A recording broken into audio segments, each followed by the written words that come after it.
We know what kind of campaign they're going to run. They're going to try to make you afraid. They're going to try to make you afraid of me. They're going to say, you know what? He's young, inexperienced, and he's got a funny name. Did I mention he's black?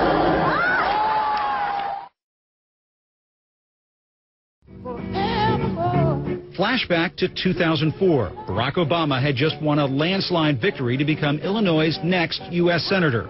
At the time, he ruled out running on a national ticket in 2008, suggesting back then he lacked experience. So why have you ruled that out, running nationally?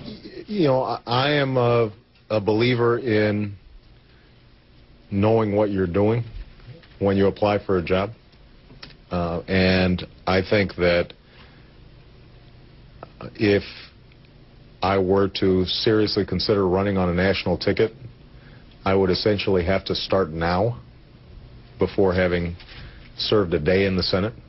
Now, there's some people who might be comfortable doing that, but I'm not one of those people. I don't understand when people are going around worrying about, we need to have English only.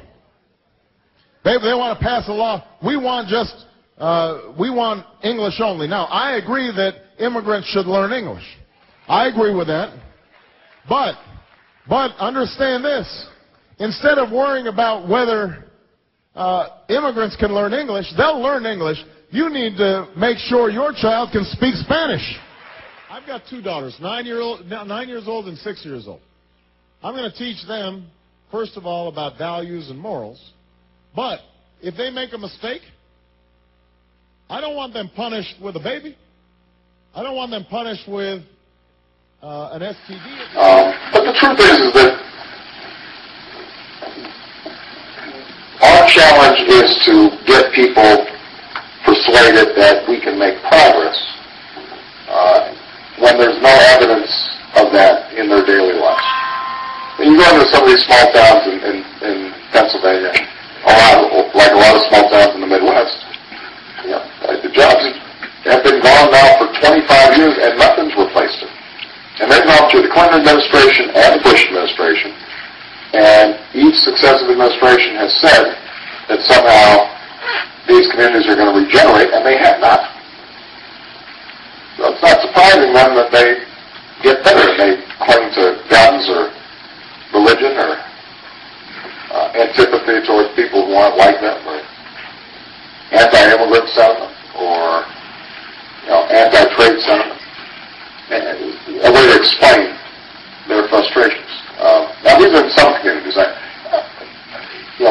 I think what you'll find is that people of every background, they're going to be a mix of people. You can go. Senator Barack Obama under fire from Clinton supporters. Obama reportedly telling Clinton's women voters to, quote, get over it during a meeting with members of the Black Caucus. The next guest just can't get over why Obama would say that. It's embarrassing. It's embarrassing when Europeans come over here. They all speak English, they speak French, they speak German. And then we go over to Europe. And all we can say is, merci beaucoup. Iran, Cuba, Venezuela, these countries are tiny compared to the Soviet Union. They don't pose a serious threat to us. Iran, they spend 1/100th of what we spend on the military.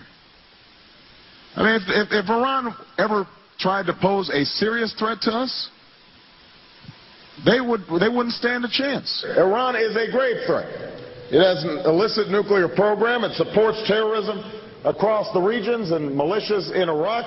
In Iowa City today, and he wasn't wearing an American flag pin. Those pins have become synonymous with politicians since 9/11. Obama says he doesn't like how the pin has come to represent patriotism in America.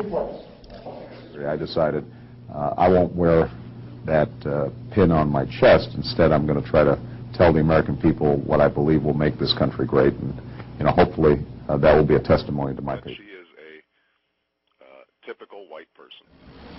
Drive our SUVs and, eat as much as we want and keep our homes on, 72 degrees at all times, and whether we're living in a desert or we're living in the tundra, and then just expect that every other country is going to say, okay. Let me tell you something. For the first time in my adult lifetime, I'm really proud of my country. The government gives them the drugs, builds bigger prisons, passes a 3-strike law, and then wants us to sing God Bless America? No, no, no. Not God Bless America. God damn America that's in the Bible for killing innocent people. God damn America for treating us citizens as less than human. Statements that I ever heard when I was sitting in the pews at this church. Did I ever hear him make remarks that could be considered controversial while I sat in the church? Yes. You can walk out of a church. I mean, you can go up to a pastor and say, this is wrong. And as I said, Anderson, if I had heard any of these statements, I probably would have walked out, and I probably would have told Reverend Wright that they were wrong. But they were not statements that I heard when I was in church. So no one... Did I ever hear him make remarks that could be considered controversial while I sat in the church? Yes. In the church ever said to you, man, last week you missed this sermon, Reverend Wright said this, or, I mean, I think I read in your book that you used to listen to tapes of Reverend Wright when you were at Harvard Law School. I did. So you had no idea. I did not. Well, did I ever hear him make remarks that could be considered controversial while I sat in the church? Yes. Been talking down to black people on those faith base and